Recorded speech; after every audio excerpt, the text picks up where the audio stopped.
troviamo ad Dorgali e siamo andati a trovare Dino, uno scultore, che scolpisce il legno per passione. Andiamo a fare 2 chiacchiere intanto che lui lavora.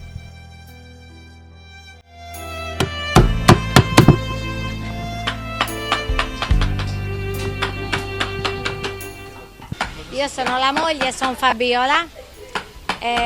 Sono molto felice che lui abbia intrapreso questo hobby, perché lui mi dice mi rilassa quando rientra dal lavoro, perché appunto lui è un piastrellista, lui va nel suo spazio in garage e inizia a scolpire. Mi accorgo perché dum a tutte le ore, non si riposa più in casa.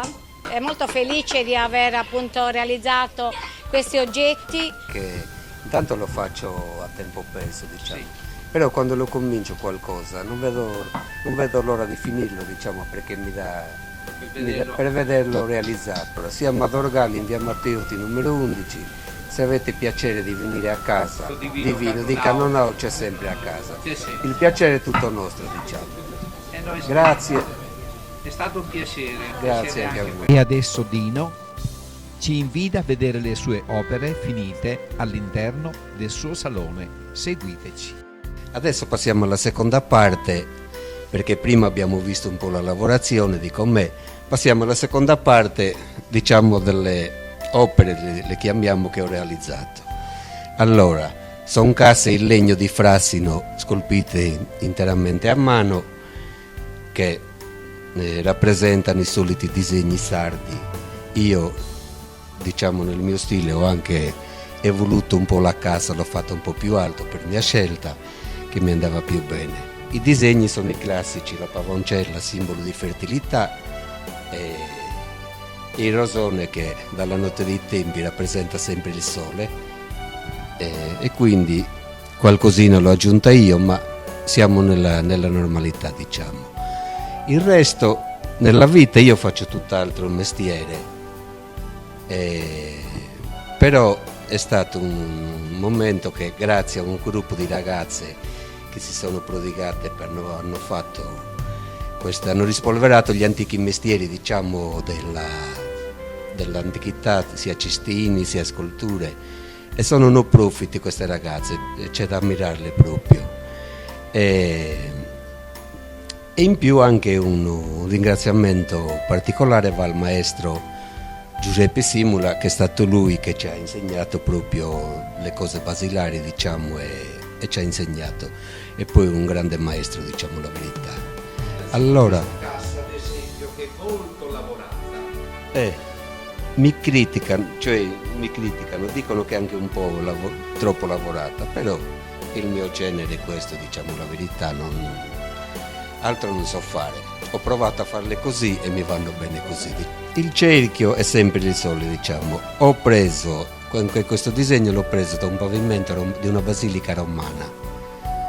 L'ho visto in internet e mi è venuta questa idea, diciamo, si piazzano tutti a come vengono. Però partiamo dalla base della casa. Era la dote della sposa, quando si distaccava dalla famiglia mettevano il corredo dentro, era una sorta di dote nell'antichità, nelle nostre tradizioni, diciamo.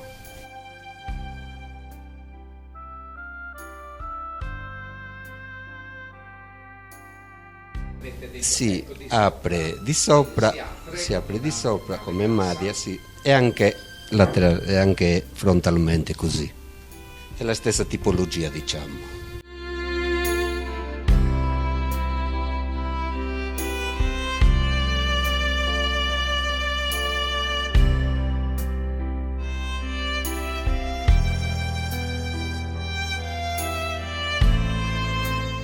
Dino, lo scultore, realizza queste opere perché vuole far rivivere le tradizioni e portare nelle case un tocco di Sardegna e di romanticismo artigianale.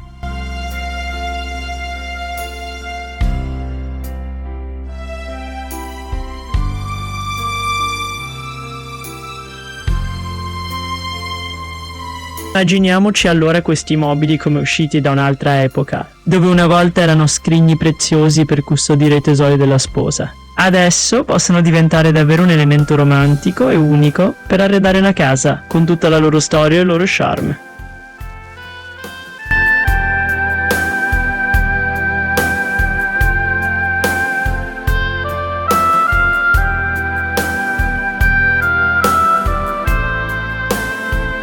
Immagina questi antichi mobili sardi come custodi silenziosi di un'epoca passata, dove ogni cassa portava con sé i sogni e il corredo di una sposa.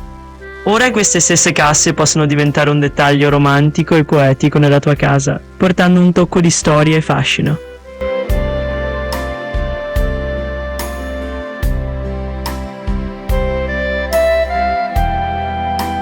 Immagina allora questi mobili come pagine di un libro antico, dove ogni intaglio racconta una storia d'amore. Ogni venatura del legno sussurra un frammento di passato e ogni curva custodisce un sogno da rivivere. Così ogni pezzo diventa una poesia silenziosa che arreda la tua casa.